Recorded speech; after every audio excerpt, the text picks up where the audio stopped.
You may call selfish, I may call self-care. It's an opportunity for your spouse to really step up. Do we love it? Love it! And how do you do this in a way where you don't have mom guilt, aren't calling home every 3 minutes because you're worried about how things are gonna go?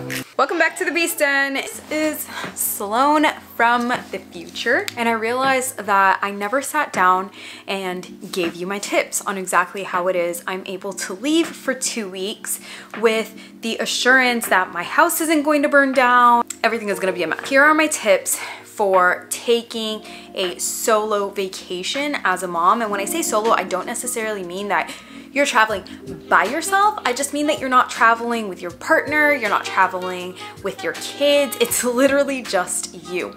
So number one, we do homeschool, and for the 2 weeks that I'm out, I actually don't have any expectations for my husband to do much of anything.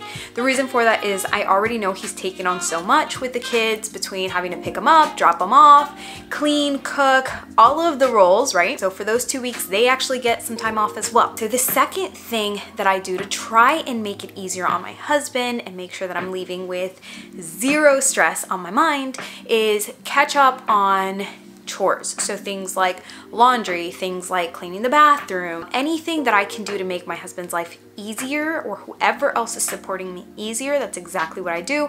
In the days before I left to Bali, I actually caught up on all of the laundry so that he had clean clothes for himself and for the kids every single day.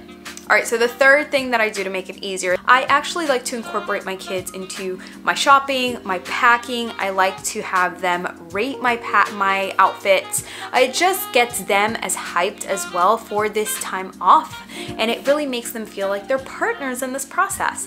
You are going to be following along as I get packed, choose and finalize my outfits. I'm going to be doing my hair tomorrow, and so I'm taking you along this week as I prep both myself and my family for this 2-week-long business trip. I do have photo and video shoots that are going to be occurring, so I want to make sure that I'm comfortable in my outfits, that aesthetically they look exactly the way I want them to look. I'm going to be practicing some of the poses, and my children are going to be helping me in just making them feel a part of this overall process, but also giving their insight on what they think about my outfit choices.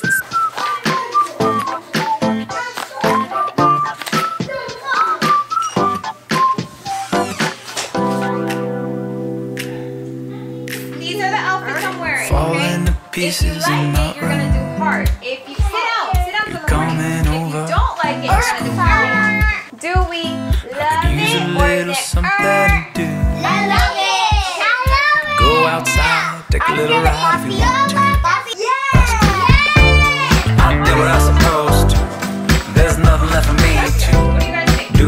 So now I'm poking out my head through open windows, 'cause that's what I feel like. Do it tonight. Waking up my brain, maybe you can do the same. I like to have these conversations with them of what I'm wearing, where I'm wearing it to, what's the inspiration behind it. Also give them, which leads me to my next one, and it's also give them some range of expectation. Who's going to be picking them up? Who's going to be dropping them off? Who are they going to be with? What can they expect? How long are they sleeping over? Any details that I can give them. Their mom isn't going to be around for 2 weeks. So as much stability as I can offer them as possible has really helped me. Now, I also just want to emphasize that this is an opportunity for your spouse and for your children to spend time together. It's an opportunity for your spouse to really step up. I found in the past that when I have a grip that's too tight, I don't really give my husband the chance to step up. I don't give him the chance to really show what he can do and what he is capable of. And vocalizing that is so, so important. So as you go away on your trip, it's really important for you to vocalize just how grateful you are for his support, how amazing of a job he's doing in holding everything down. What him holding it down and supporting you through this really means to you. My husband staying behind with the kids enables me to go to a CEO retreat that helps me elevate my mindset, that helps me learn new skills, that helps me being community with other female CEOs, and in turn I can come back a better mom, a better business owner, because I've spent the time pouring into my own cup, and therefore I am refreshed and rejuvenated. Another thing that I found really helps when you are taking solo trips without your children and husband is to create some sort of routine.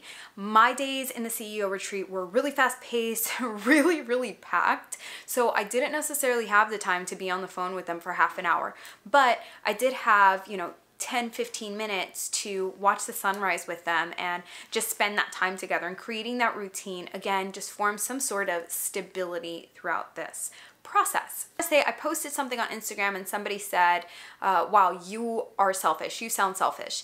And I just want to challenge you to really consider, what does it mean to be selfish? Because what you may call selfish, I may call self-care. And in this case, traveling, investing in my personal and professional development, that is self-care for me.